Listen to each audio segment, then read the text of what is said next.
이어서 대전, 세종, 충남입니다. 오늘 대전과 세종, 충남 지역은 모처럼 미세먼지 농도가 높지 않은 쾌청한 날씨 속에 낮 기온도 예년 수준을 회복했습니다.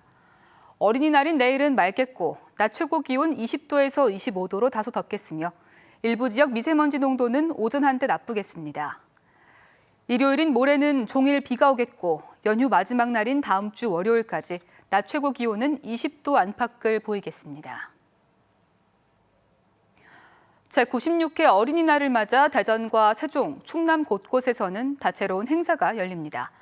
대전에서는 내일 시청 남문광장과 보라매공원 일대에서 어린이날 큰 잔치가 열려 거리 퍼레이드와 축하 공연, 각종 체험 행사가 진행됩니다.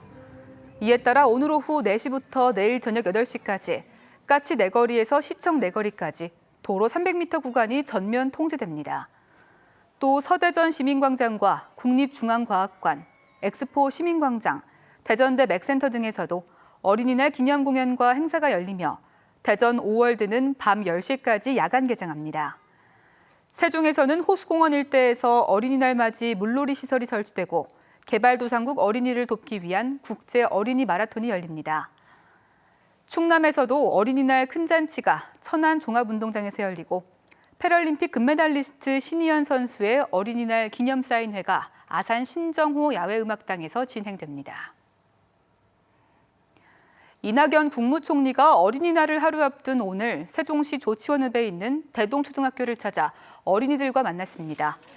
이 총리는 안전은 초등학교 시절부터 몸에 익히도록 하는 것이 매우 중요하다며 학교 안전교육을 강조했고 지금 받고 싶은 칭찬이 무엇인가를 묻는 질문에 일 잘하는 총리라는 칭찬을 받고 싶고 국민들께 약속한 것들이 실현되는 것을 보고 싶다고 말했습니다.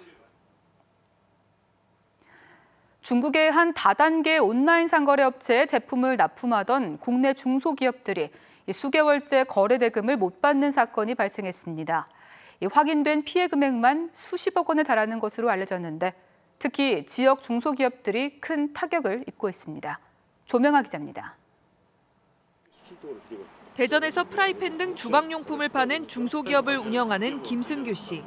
지난해 1월부터 중국의 다단계 온라인 쇼핑몰인 TPS138에 프라이팬을 납품하기 시작했습니다. 중국 맞춤형 제품을 개발하는 등 중국 진출 성공을 기대했지만 지난해 11월부터 대금을 못 받고 있습니다. 받지 못한 돈만 2천만 원, 미리 투자한 돈까지 더하면 피해 금액은 1억 원이 넘습니다. 기술력 하나가 믿고 저희가 매진해서 왔는데 근데 그 가장 중요한 자금 회전을 막은 부분이 이제 중국에 납품한 부분이 있었죠. TPS138에 신발과 식품 등 제품을 납품하고 대금을 못 받은 국내 중소기업은 현재까지 알려진 곳만 70여 곳, 피해 금액은 70억 원이 넘습니다.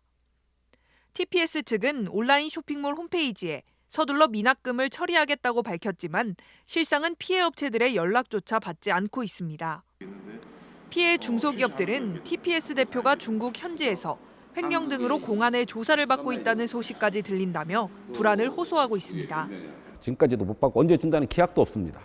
그래서 지금 거기 때문에 경제적인 어려움이 상당하고요. 그래서 지금 어떤 분은 자살하겠다고 하시기도 하고 이혼도 하고. 해당 업체는 현재도 계속해서 온라인 쇼핑몰을 운영하고 있는 상황. 피해 중소기업들은 경찰에 중국계 다단계 온라인 상거래 업체인 TPS138에 대해 수사를 의뢰했습니다.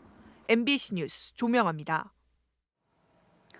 오늘 오전 10시 50분쯤 대전시 장대동 호남고속도로 지선 유성나들목 부근에서 승용차가 가드레일을 들이받고 도로 밖으로 튕겨져 나갔습니다. 사고 당시 차량은 도로 표지판과 가로수 등을 잇따라 들이받고 불이 났으며 차량에 타고 있던 60대 부부가 숨졌습니다. 경찰은 나들목으로 빠져나가려던 승용차가 속도를 줄이지 못해 사고가 난 것으로 보고 정확한 경위를 조사하고 있습니다. 대전고법 제1형사부가 아내에게 휘발유를 뿌린 뒤 불을 붙여 살해한 혐의로 기소된 47살 A씨의 항소심에서 원심과 같은 징역 20년을 선고했습니다.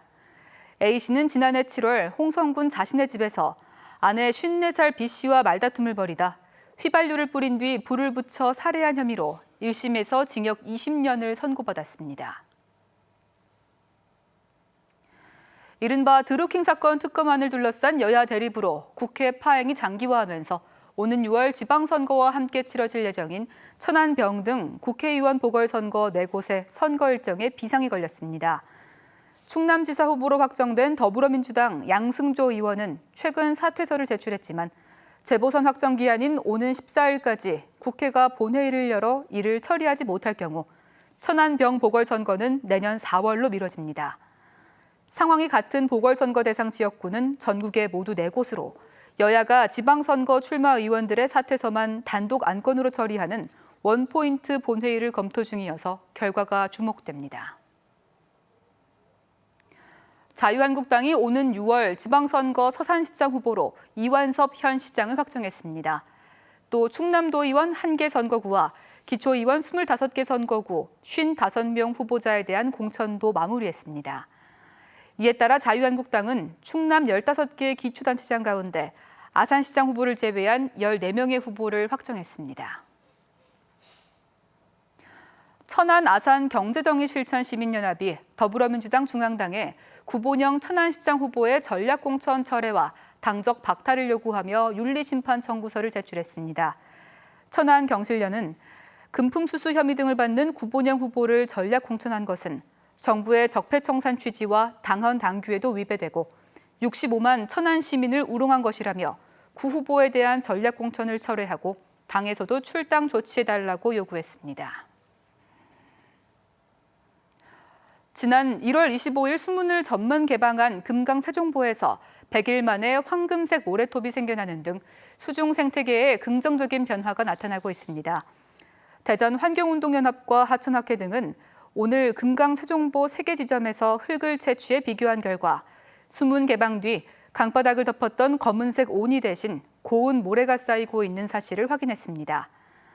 환경운동연합은 유속이 빨라지면서 강바닥에 퇴적됐던 썩은 진흙들이 하류로 흘러간 것이라며 모래하천이었던 금강이 제 모습을 찾고 있다고 평가했습니다. 지금까지 대전이었습니다.